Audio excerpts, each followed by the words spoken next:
नमस्कार साथियों, मैं आपका दोस्त, आपका होस्ट अरमान एक बार फिर हाजिर हूँ एक नई वीडियो लेकर आपके अपने channel Arman dairy and farming में। साथियों, आज हम एक ऐसी स्कीम के बारे में बात करेंगे जिसने डेयरी सेक्टर में एक रेवोल्यूशन सा ला दिया है। गवर्नमेंट की एक ऐसी स्कीम जिसमें कि 50% तक सब्सिडी दी जा रही है।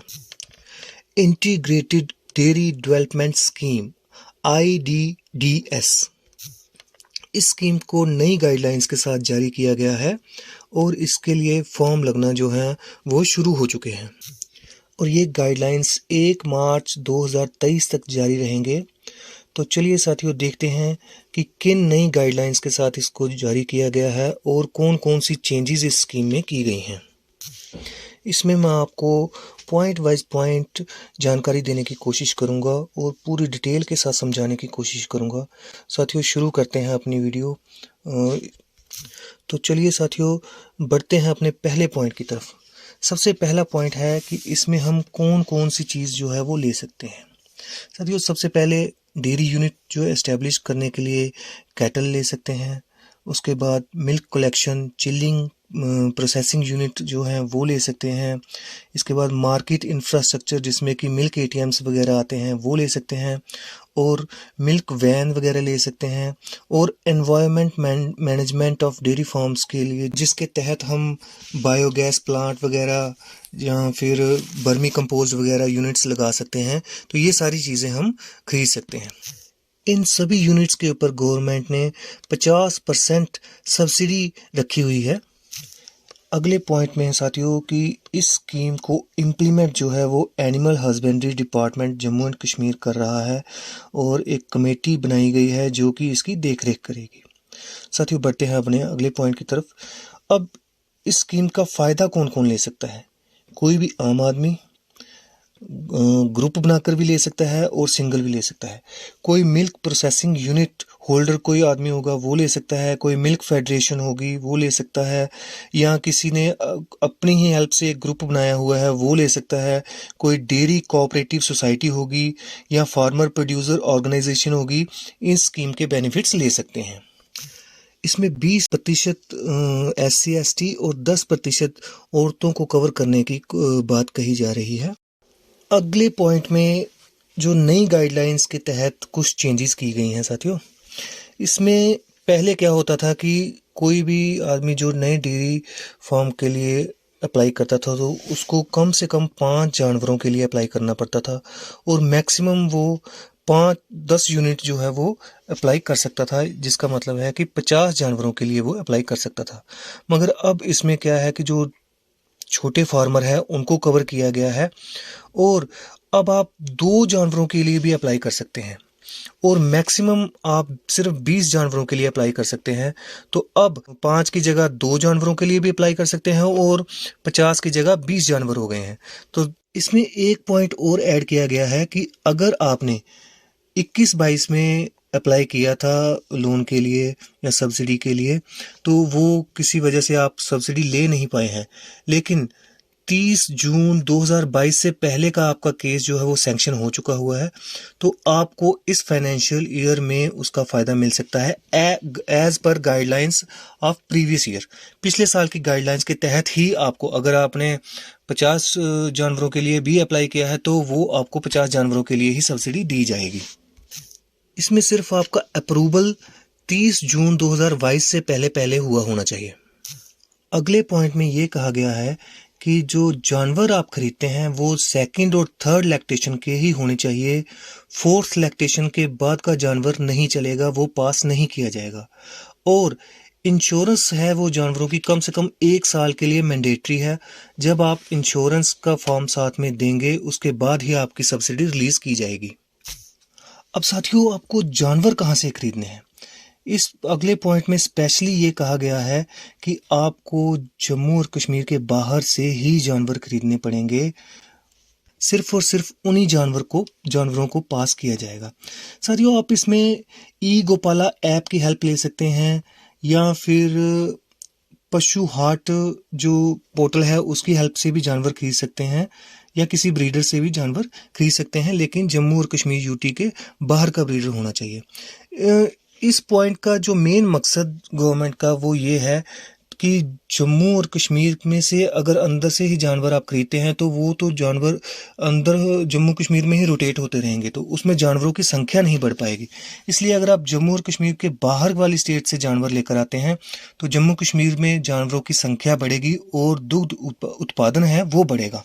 तो अगला पॉइंट बहुत ही इम्पोर्टेंट है जो कि टैग्स को लेकर है। पहले टैग्स जो थे वो लखनपुर में आके लगाए जाते थे, मगर इस बार टैग्स आपको जहाँ से आप जानवर लेते हैं वहीं से लगाकर आने होंगे।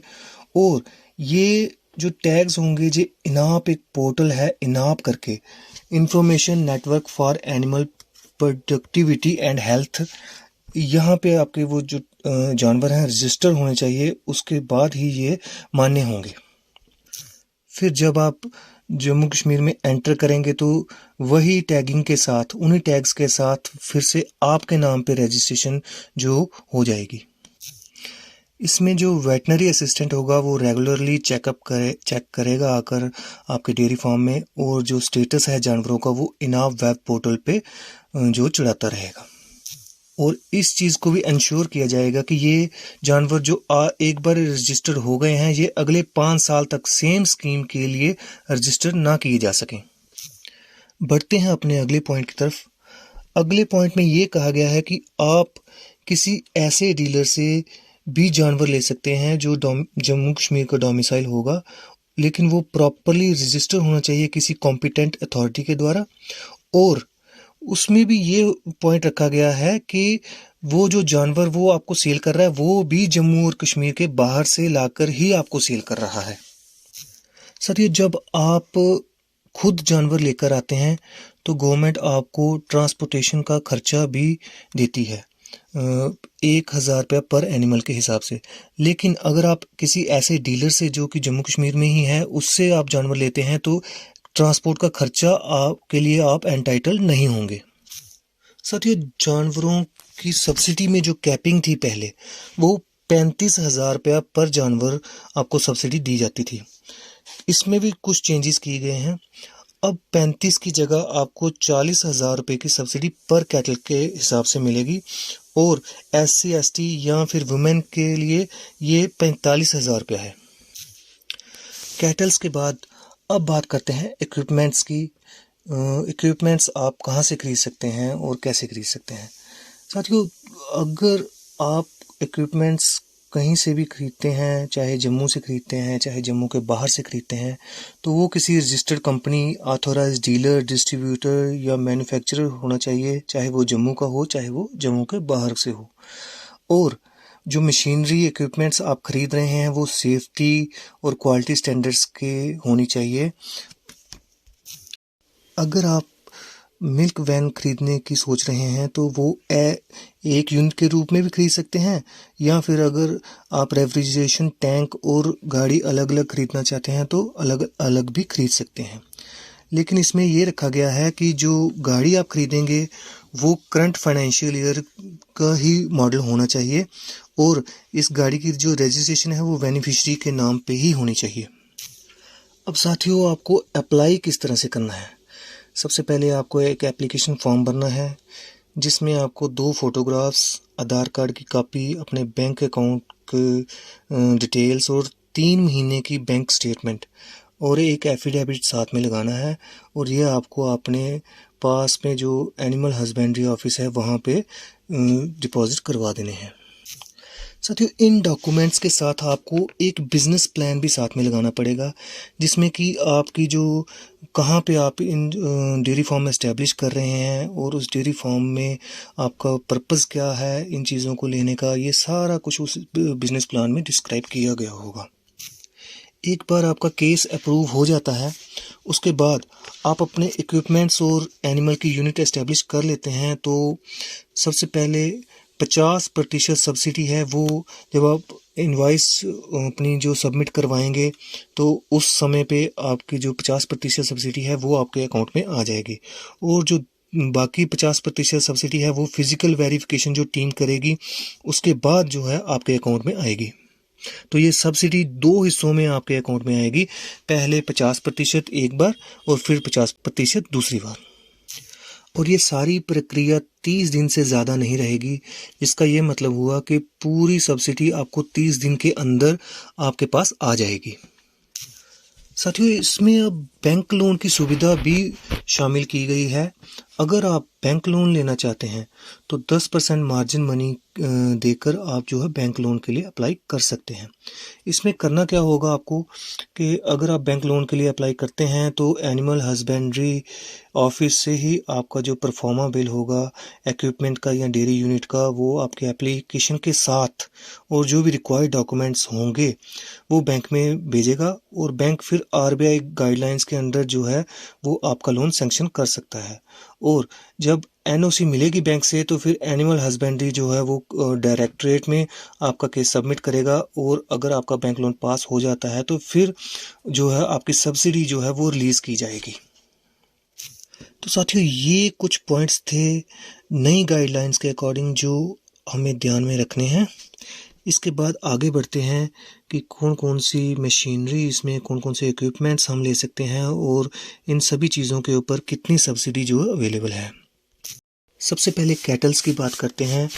अब जो डेयरी यूनिट है वो 2 जानवर को काउंट किया जाएगा कि 2 जानवर आपका एक डेयरी यूनिट बनाते हैं और इस यूनिट के ऊपर आपको 80,000 रुपया जो है सब्सिडी दी जाएगी, जिसका मतलब हुआ कि एक जानवर के ऊपर 40,000 रुपया सब्सिडी आपको मिलेगी। और अगर SC ST या वुमेन के नाम पे फॉर्म भरा गया है तो ये सब्सिडी 90,000 होगी, जिसका मतलब है पर एनिमल 45,000।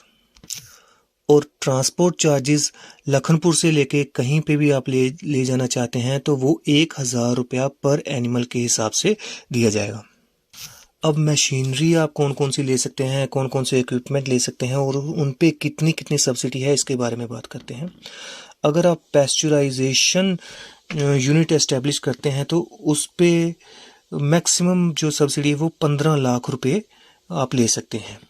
इसके बाद बल्क कूलिंग मशीन जो होती है, जो BMC जिसे कहा जाता है, उसके लिए आपको मैक्सिमम सब्सिडी है जो वो 5 लाख रुपया मिल सकती है। साथियों, इसके लिए आपके पास कम से कम 10 जानवरों की यूनिट होनी चाहिए। और अगर कोई milk federation, milk company, farmer producer organisation ये BMC लेना चाहती है तो वो 3 BMC जो है वो इस्टेब्लिश करवा सकते हैं और उनको मैक्सिमम जो सब्सिडी है वो 15 लाख रुपए के लिए एंटाइटल्ड हैं वो। मगर ये तीनों BMC अलग अलग लोकेशन पे ही इस्टेब्लिश होनी चाहिए। इसी तरह से ऑटोमेटिक मिल्क कलेक्शन यूनिट पे मैक्सिमम 1.5 लाख की सब्सिडी के लिए आप एंटाइटल्ड हैं और पनीर मेकिंग मशीन के लिए 3.5 लाख रुपए की मैक्सिमम जो सब्सिडी है वो मिलती है। इसके बाद मिल्किंग मशीन चाहे फुल्ली ऑटोमेटिक है, सेमी ऑटोमेटिक है, single bucket, double bucket, 3 bucket, चाहे मूवेबल है, चाहे फिक्स पाइपलाइन है, उसके लिए मैक्सिमम सब्सिडी 80,000 रुपया है।